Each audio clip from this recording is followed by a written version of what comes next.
explicar para vocês. Começar o escritório de contabilidade é um desafio, né? E se você começar esse desafio de forma errada, as chances de você ter sucesso são bem remotas. Então, começar o escritório de maneira errada pode levar muitos problemas e dificuldades no futuro. Aqui eu vou colocar para vocês alguns dos erros comuns, sabe?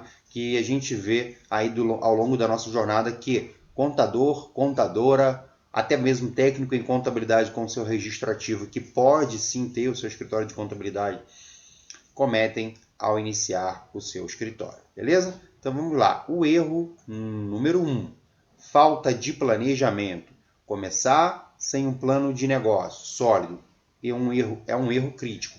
Eu quero falar aqui, eu vou comentar aqui sobre essa questão do plano de negócio. Por exemplo, se você é um contador sem experiência, está começando aí o seu escritório de contabilidade e você deseja, no primeiro ano, você tem uma meta de faturamento, por exemplo, de 15 mil reais, que é o exemplo que a gente dá aqui. Vamos imaginar que no seu primeiro ano, olha, a minha meta nesse primeiro ano é ter um faturamento bruto aí de 15 mil reais.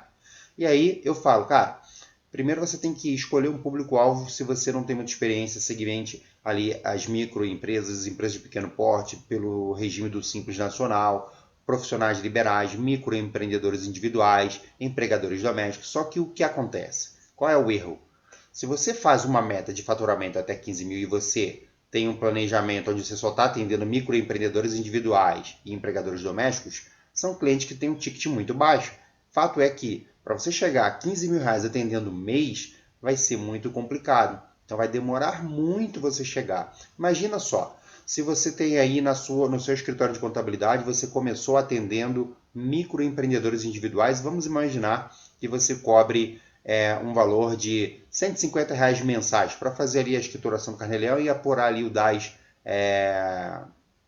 o livro caixa, na verdade, dele, e apurar ali o DAS, né, e anualmente fazer a declaração de faturamento. Cara, se você atende só MEI, quantos microempreendedores você teria que ter na sua carteira para você ter aí a possibilidade de chegar a esse teu faturamento tão sonhado, tão desejado? Eu estou dando aqui um exemplo de 15 mil reais, mas pode ser a sua meta, pode ser o seu faturamento, pode ser diferente desse valor aqui, mas o fato é que você tem que levar em consideração e pensar, cara, eu tenho uma meta durante esse primeiro ano do meu escritório, chegar a um faturamento de 15 mil reais. Quantos clientes eu preciso ter? E qual é o ticket médio que eu preciso ter no meu escritório?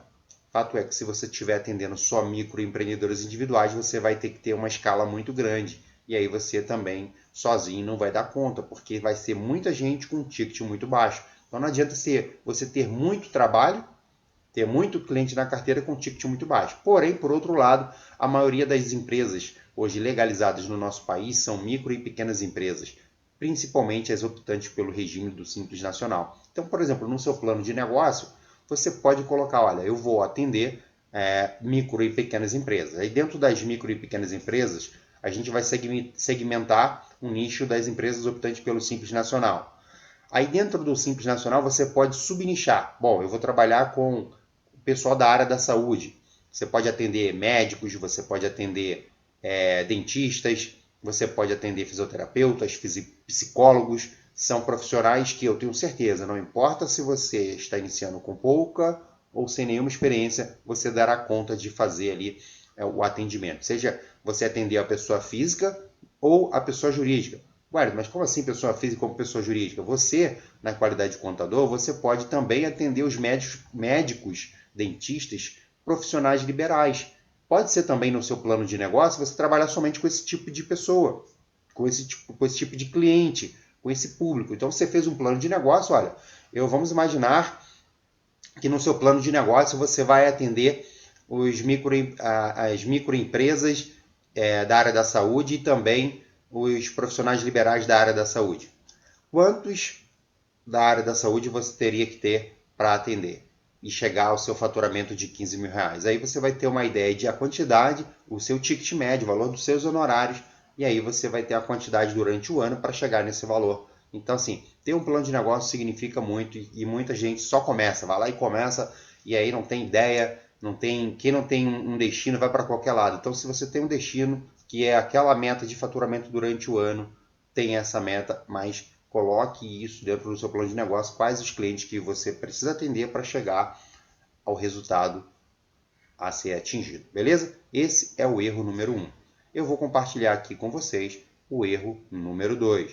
O erro número 2, galera, é o seguinte: falta de conhecimento. A gente fala que é possível iniciar o escritório de contabilidade mesmo sem experiência.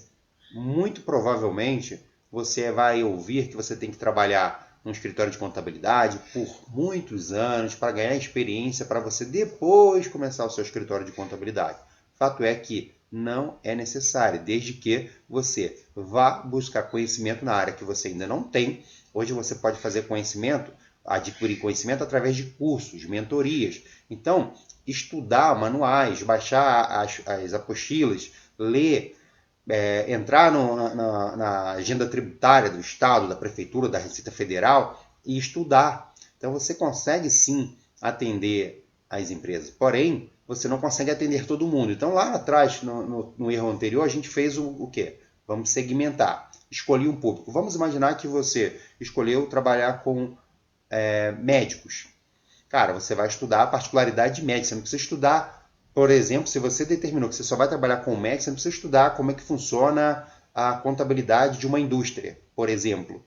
Seria muito mais fácil se você segmentar, você escolhe um nicho, um subnicho, e aí você estudar e se especializar naquele nicho. Bom, uma vez que você determinou que você vai trabalhar com um médico, cara, você precisa sim buscar conhecimento nessa área, mas é muito mais fácil você aprender sobre um segmento do que aprender sobre todos os segmentos da contabilidade. Você imagina aí um profissional, vamos fazer uma analogia aqui ao cara que, enfim, que é um advogado. Cara, existe no direito o direito trabalhista, criminal, família. Então a galera ele se especializa, o advogado se especializa em um determinado segmento e ele dentro do direito ele consegue se direcionar. O contador também pode fazer isso. A gente fazendo aqui uma analogia ao direito, né? O cara ele formou, ele fica ali especialista na área criminal, ele pode ser um especialista na área previdenciária, trabalhista, família, né? O contador pode ser um especialista, por exemplo, na contabilidade para dentista, para médicos, para fisioterapeuta, para profissionais da área da saúde, para profissionais liberais. Então lá atrás, quando você fez a segmentação, quando chegou nesse momento, é o momento de você fazer o quê? Buscar conhecimento e especializações para atender aquele público-alvo. Quando você define o seu público-alvo, você vai estudar, não pode parar de estudar nunca, você vai se especializar e depois qual é o efeito colateral disso? Você será reconhecido pelo mercado como uma referência. Quando você começa a falar para todo mundo, fica meio genérico. Agora, quando você segmenta e fala para um público-alvo, você diminui, por exemplo, a concorrência. Quantas pessoas estão falando aí, ó? Sou contador especialista em contabilidade para dentistas.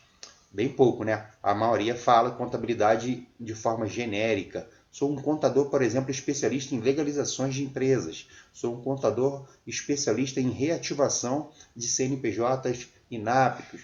Sou um contador especialista em contabilidade para associações religiosas. Então, assim, buscar conhecimento na área do seu público-alvo, determinou primeiro o público-alvo, depois vai buscar conhecimento, vai fazer curso, vai participar de palestra, vai baixar manuais, vai ver a agenda tributária para você poder cumprir com as obrigações do seu público-alvo. Esse é o erro número 2.